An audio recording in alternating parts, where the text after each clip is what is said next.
If you were there when Smash Ultimate came out, late 2018, you might remember there were a few characters that we thought were broken. Like characters you'd see everyone say that this is gonna be the new meta. And I'm not talking about YouTubers trying to clickbait you. I'm talking about real people, people with souls who were actively discussing characters like Inkling or Ike or K-Rool or Chrom, to name a few, and genuinely seeing them as real threats in the meta. And these discussions were very real. It wasn't just some greasy, no shower January guy in his bedroom complaining about Richter's ledge trapping. All of this discourse was constantly being backed up by the fact that we were actually seeing these characters show up in big tournaments during December 2018 and early 2019. Most notably, MK Leo winning Genesis 6, the biggest tournament of the year, at least excluding Evo, using mostly Ike. We'll come back to this one, it's important. But we also had other early game top tiers like Inkling show up with Cosmos and his amazing runs at Genesis 6 again, but also Smash Ultimate Summit and Frostbite 2019. And Rivers, who is still a Chrom player, took second at Suplex City Smash. And then over in Japan, we had Zachary, who was also experimenting with Ike.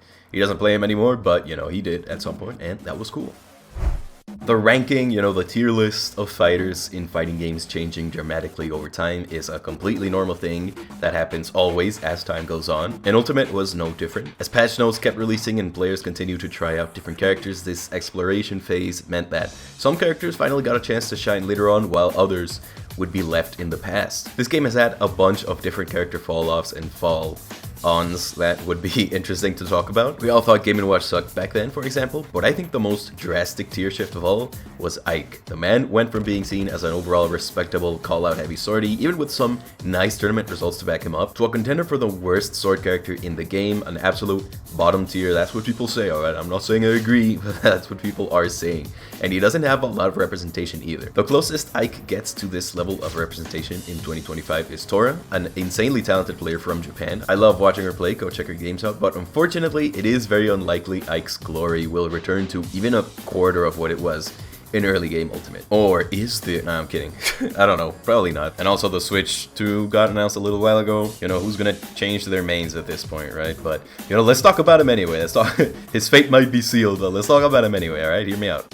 Alright, let's make sure we understand Ike, because I know he's a Fire Emblem swordie, generic anime, but he's actually one of the more unique characters in this game, if you'll hear me out. He is the only heavy swordie. No other characters have both of these properties at the same time. No other character has this much weight, this much strength, and this much disjoint. There are some characters that come close in terms of the things they look for, like the game plan. Sephiroth, Byleth, and Cloud might come kind of close to this, I guess. They all put positioning above all else, for example, but Ike still behaves very differently to these three in other areas, and also none of these guys are heavies. My king weighs just as much as Ridley, what a man. But yeah, Ike's all about raw fundies, spacing, positioning, pushing advantage, kind of like how Lucina is a raw fundies character too, except while Lucina plays quick and graceful and can have an easier time approaching, Ike's strengths are a lot more concentrated on certain areas. For example, he is more focused on being patient, taking some hits if you have to. That's something Lucina can't really afford to do all the time. And then Ike will eventually find the right moment and blow up your opponent. With these properties, it was intended for Ike to have great ledge trapping. His aerials are all safe-ish on shield if you space them well, except for down air, but that's fine. Who's gonna approach for down air anyway? He has surprisingly good edge guarding, surprisingly alright ways to recover as long as you're not fighting someone with a counter. And again, because he's a heavy man, his call-out game is amazing. A good Ike should be a master of 1-2 combos, because after that nair to up air or nair to nair or something, if you air dodge out of a combo, he'll be ready. If you're being a little careless when landing, dash attack is amazing. Miss attack on a platform, you might eat a smash attack. If you're a little bit careless when shielding, you get tomahawked. His grab game isn't bad actually compared to other swordies. And if he catches onto your DI, you might just die out of down throw up air or back air if you have insane DI out for some reason and bad reaction time, or at the very least, you will lose control of the stage, which is, always fun. This comes with the trade-off that Ike's mobility isn't the best. His recovery might be lengthy thanks to quick draw, his side B, but he doesn't have the best disadvantage. You'll have to either go low to recover with up B or an air dodge, and if you want to mix up your quick draw, your options are to go to ledge or be greedy and skip the ledge. And if you make it to ledge, you can have a pretty difficult time getting out of the corner because he doesn't have the best out of shield game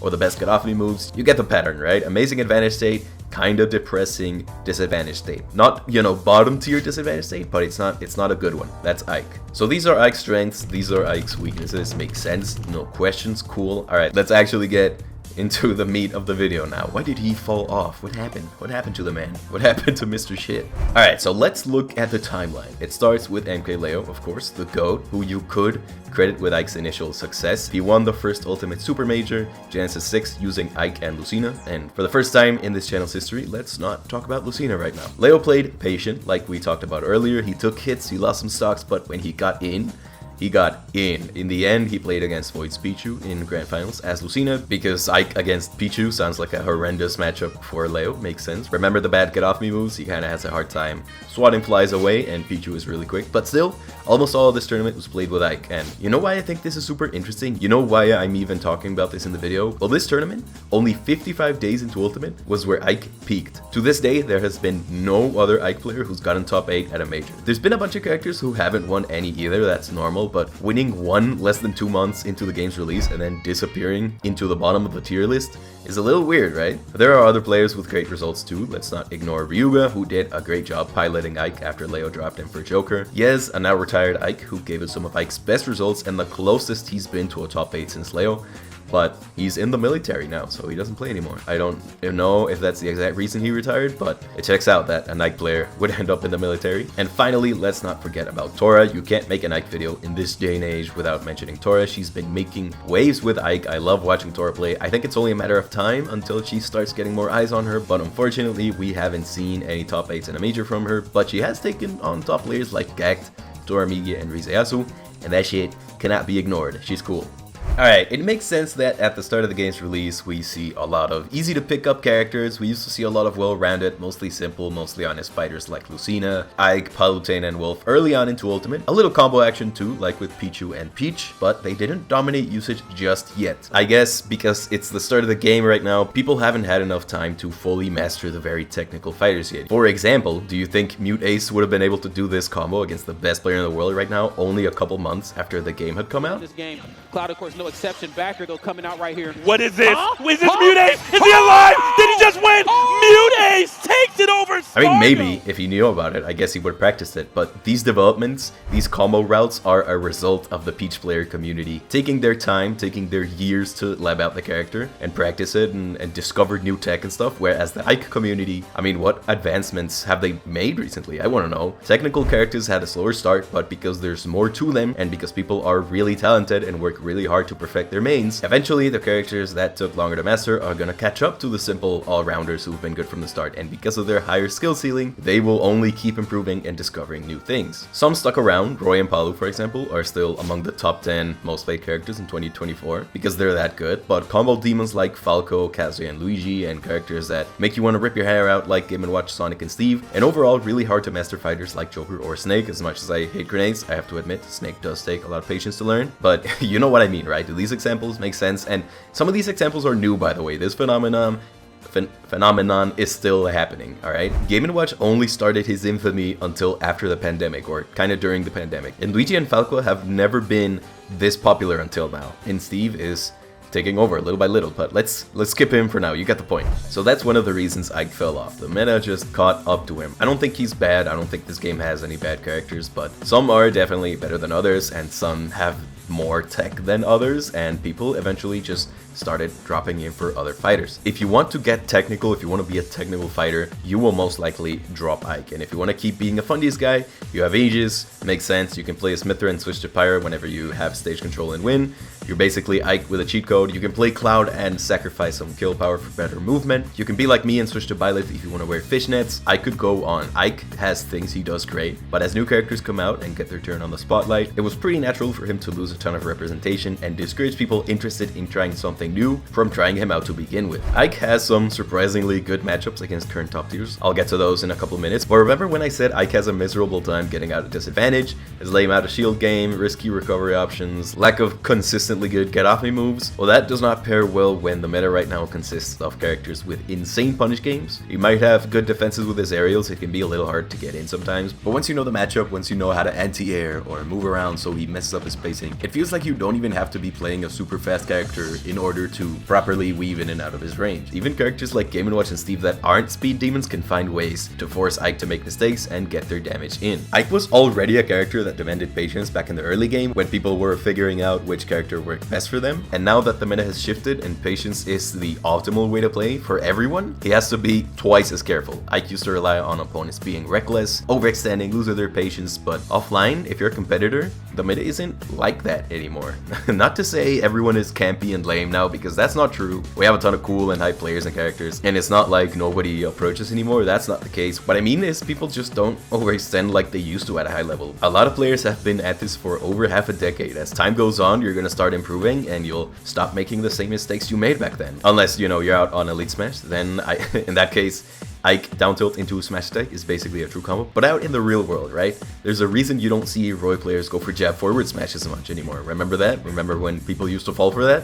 That's not a thing anymore, unless, I don't know, maybe it's a thing, but it's not that big of a thing anymore. Another example the meta isn't very kind to Ike anymore is because, yeah, he may do a ton of damage with straightforward combos and spook people with his call-out game to get early kills off only a couple wins in advantage state, but as someone who takes Joker to bracket sometimes, we don't really need our combos to be that easy, because we're 6 years into this game and there are dozens of Joker guys on YouTube and there are hundreds of Joker labbers who have experienced and experimented on cool new things, and it's all on YouTube right now. You can just go and learn that stuff. That stuff has been on YouTube all this time, and we are Smash players, so we're gonna stop showering and start learning footstool gun out of shield. Just kidding, I still can't get it consistently, but you know, at least my hair smells nice and I have my driver's license. So yeah, to end this section of the video, the punish game for each character has collectively as a community, been optimized almost to the fullest by now. Like the stuff I mentioned with New Days landing this combo with Peach, but also it feels like at this point everyone with decent to good movement is a touch of death character, so people don't mind taking their time to find an opening and approach, because once they do, and assuming you're fighting against a tryhard that knows that this is the way to play now, that interaction will more often than not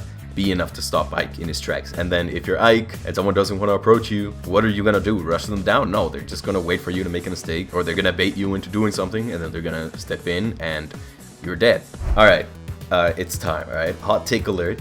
But according to SDN, a staff member in the Ike Discord, Ike has some decent matchups against Steve, Game & Watch, and Sonic. Like, this is the plot twist of the video. I never imagined, like, is there hope, guys? Can we get 500 likes? Nah, I'm just kidding. I don't know. I'm not sure how exactly I feel about these matchups myself. I don't know if I agree, but hey, I'm not an Ike main, and some of the stuff that SDN told me about made a lot of sense to me. So I'm gonna lay out the facts, and you guys can decide for yourself if you agree with the matchups. I'll be quick. Video's almost over, right? Don't leave. Audience retention, don't leave. So Joker and Roy, nah, yeah, they beat Ike. But Sonic is a speedy guy that Ike can hold his own against, because even though these three are all really fast, Sonic is a little different. He might struggle against Ike's insane anti-air moves like dash attack, F tilt, and nair, to name a few. Roy and Joker have a good approach game in the ground and in the air, and Sonic does too, but he greatly prefers coming in from above thanks to like spin dash and his other specials and up air and nair for combos and stuff, and he likes to get a lead and run with it. But with Ike's insanely underrated burst moves and solid damage output, he can make it a little more difficult for Sonic to run away with the lead. Not saying all Sonic players always go for the timeout, but they do play more passive and put pressure on you to get some damage in, and yeah, he's super annoying. To say the matchup is good for Ike might be a little much. Even SDN couldn't get behind that, but calling it an automatic loss for Ike, it's like, you know, 90-10? No, it's not, man. Chill out. It's doable. On the other hand, the answer to why Ike has things going for him against Game & Watch is kind of simple. He gets outranged and dies early to Ike's moves because he's super light. And Steve, Ike has good answers to minecart. Pretty much all his moves break it. His disjoints make it easier for him to break blocks safely. He can have some trouble going over blocks, but he can break them just fine. And I mean, I'm just gonna go ahead and say it. I'm coming out of the closet.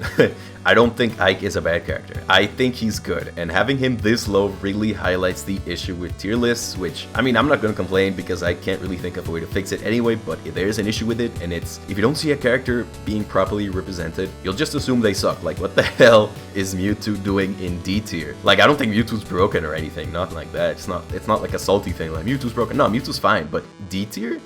Like, he has to be better than that. No? Am I weird for thinking Mewtwo?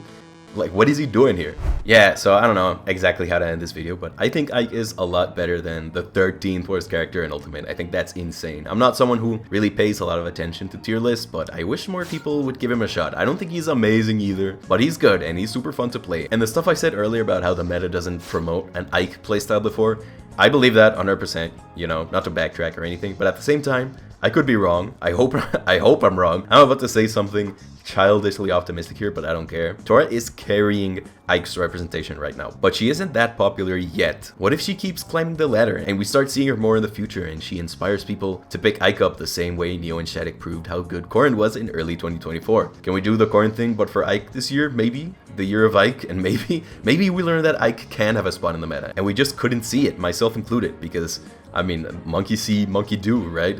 And if monkey no see, monkey no do.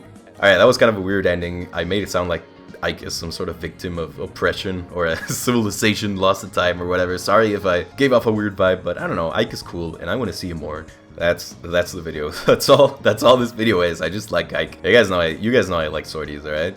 Yeah, cool. Subscribe if you want to. Bye.